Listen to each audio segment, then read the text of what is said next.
राज्य सरकारने 14 मे रोजी घेतलेल्या मंत्रिमंडळ निर्णयाविरोधात आता राज्यभरातील आरक्षित घटक संघटना आक्रमक होताना दिसत आहेत।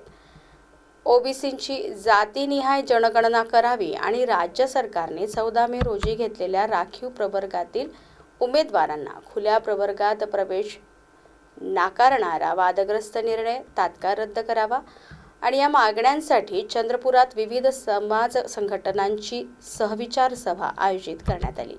या सभेत येत्या 28 जून रोजी चंद्रपुरात भव्य मोर्चा काढण्याचा निर्णय जाहीर करण्यात आला।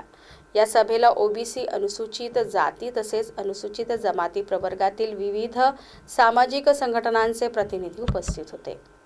परिपत्रक 22 जानेवारीला जातन्याय जनगणनेच्या बाबतीत निघालं आणि नंतर आता 14 मेचं जे कॅबिनेटमध्ये जो निर्णय झाला त्याच्या संदर्भात एक मोठा मोर्चा ओबीसीचा हा चंद्रपुरात निघणार आहे की याच्यात ज्या राखीव जागा होत्या, आपण पाहिलं असेल की रिझर्वेशनच्या जागेमध्ये ओबीसीनी फॉर्म जरी भरला तरी ओपनच्या जागेतून देखील आपण फॉर्म भरू शकत होतो। आता ओपनचा कोटा हा टोटली सगळ्या विद्यार्थ्यांचा बंद करून टाकला आहे। त्याच्यामुळे मोठ्या प्रमाणात अन्याय हा ओबीसी वरती होत आहे आणि कुठेतरी या अन्यायाला वाचा फोडण्यासाठी आपण पाहिलं की जो 14 मेचा निर्णय या ठिकाणी कॅबिनेटचा झाला, त्या निर्णयाला तात्पुरती स्थगिती त्यांनी दिली आहे, पण तो निर्णय कायमचा जोपर्यंत रद्द होणार नाही तोपर्यंत कुठलाही ओबीसी हा मागे येणार नाही आणि त्याच्यासाठी भविष्यात ओबीसीच्या सगळ्या विद्यार्थ्यांचं नुकसान होऊ नये, त्यांच्या भविष्याचा विचार करून या ठिकाणी मोठ्या मोर्चाचं आयोजन सगळ्या ओबीसीच्या माध्यमातून या ठिकाणी करण्यात आलं आहे। जोपर्यंत कालम असणार नाही तोपर्यंत आम्ही असहकार आंदोलन पुकारलेलं आहे।